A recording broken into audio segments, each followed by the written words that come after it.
भाजपचे मंत्री चंद्रकांत पाटील यांच्या विधानानं शिंदेंसह अजित पवारांच्या पक्षातले लोक नाराज झाल्याचं दिसतंय।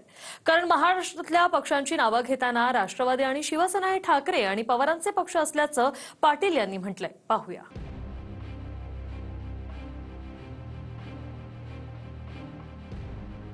भाजपचे मंत्री चंद्रकांत पाटलांनी अप्रत्यक्षपणे त्यांच्या सत्तेतील दोन्ही पक्षांचीच कोंडी केली। कारण भाजप सोबत सत्तेत गेलेली शिंदेंची शिवसेना हीच खरी शिवसेना असल्याचा दावा शिंदे करतात। तसाच दावा आमचीच खरी राष्ट्रवादी असल्याचं अजित पवार म्हणतात। मात्र राज्यातल्या पक्षांची उदाहरणं देताना चंद्रकांत पाटलांनी अप्रत्यक्षपणे राष्ट्रवादी ही शरद पवारांची आणि शिवसेना उद्धव ठाकरेंची असल्याचं सांगितल्यानं सर्वांच्या भुवया उंचावल्या। तुम्हाला सोप्या शब्दात सांगितलं तर महाराष्ट्रामध्ये कोणकोणते पक्ष आहेत त्याची यादी करूया। तर महाराष्ट्रात पक्ष आहे शरद पवारांचा। तुम्ही म्हणतानाच म्हटलं की शरद पवारांचा, मी असं नाही म्हटलं की तो कार्यकर्त्यांचा पक्ष, शरद पवारांचा पक्ष। तर त्या पक्षामध्ये नंतर कोण अजित पवार, नंतर कोण सुप्रिया सुळे चाललेलं आहे। कार्यकर्त्यांना काही चान्स नाही। नंतर मग आता रोहित पवार, आता आणखी कोण कोण बोलू त्यांचे असणार। मग दुसरा पक्ष कोण? शिवसेना, बाळासाहेब ठाकरे, स्वर्गीय बाळासाहेब ठाकरे, मग उद्धव ठाकरेंचा, आता आदित्य ठाकरे, नो स्कोप। बाकी जाने जय भारत माता की जय, उद्धव जी तुम आगे बढ़ो, अपन बोलो हम तुम्हारे साथ हैं। उद्धव जी। भारतीय जनता पार्टी कोणाचा? तर कोणाचा? अडवाणींचा नाही, अटलजींचा नाही, मोदीजींचा नाही, कार्यकर्त्यांचा पक्ष। एक एक नेता आला, त्यांनी नेतृत्व दिलं, देशाचं समन्वय काम केलं, काळाच्या पडद्याआड निघून गेला। हा पक्ष हा विचारावर चालणार। बाळासाहेब ठाकरे नी जो पक्ष काढलाय तो पक्ष शिवसेना, तो पक्ष आमच्याकडे आहे, अधिकृतपणे आहे। चंद्रकांत दादांनी काय त्यांनी मत व्यक्त केलंय, त्यांनी केलेलं ते संशोधन असेल।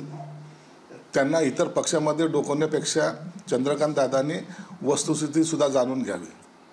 असे स्टेटमेंट दिल्यानंतर इतरांमध्ये हालचाल होईल किंवा चलबिचल होईल असं स्टेटमेंट वरिष्ठ असलेले चंद्रकांत दादांनी करू नये अशी त्यांना माझी विनंती राहील। खरी राष्ट्रवादी आणि शिवसेना कुणाची या दोन्हींचे वाद कोर्टात प्रलंबित आहे। मात्र चंद्रकांत पाटलांच्या विधानानं शिंदे आणि दादा समर्थकांची गोची झाली। कारण भाजपचेच मंत्री शिंदे आणि दादांकडच्या पक्षांना खरे पक्ष मानत नाहीत का अशी चर्चा सुरू झाली। याआधी लोकसभेवेळी सुद्धा अजित पवारांऐवजी भाजपसाठी शरद पवारांचा मोठा पराभव आहे असं विधान करून चंद्रकांत पाटील वादात सापडले होते। शेवटी राजकारणामध्ये तराजू लावायचा असतो। काय वजनदार आहे, काय हलका आहे, काय वजनदार आहे, काय हलका आहे। आम्हाला शरद पवारांचा पराभव जास्त वजनदार आहे। मला पवार शरद यांचा पराभव मला आणि माझ्या कार्यकर्त्याला बस इतना काफी आहे। चंद्रकांत दादांना म्हणालो की दादा तुम्ही आपलं पुण्यामध्येच बघा काम, मी काय असेल ते बारामतीत आमचे कार्यकर्ते बघतील। तुर्तास भाजप कार्यकर्त्यांचा पक्ष असल्याचा दावा चंद्रकांत पाटलांनी केला असला तरी त्यांच्याच कोल्हापुरात भाजपनं उपऱ्यांना स्थान देऊन निष्ठावंत कार्यकर्त्यांना दुर्लक्ष केल्याच्या आरोपात समर्थकांनी भाजपच्याच कार्यालयाला टाळं ठोकलं होतं।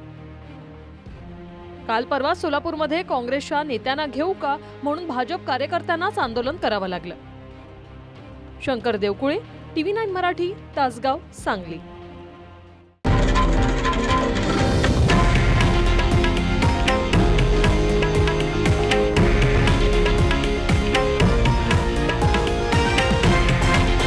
हे आहे देशातील नंबर 1 न्यूज नेटवर्क आणि आपण पाहत आहात TV9 मराठी, एकमेव।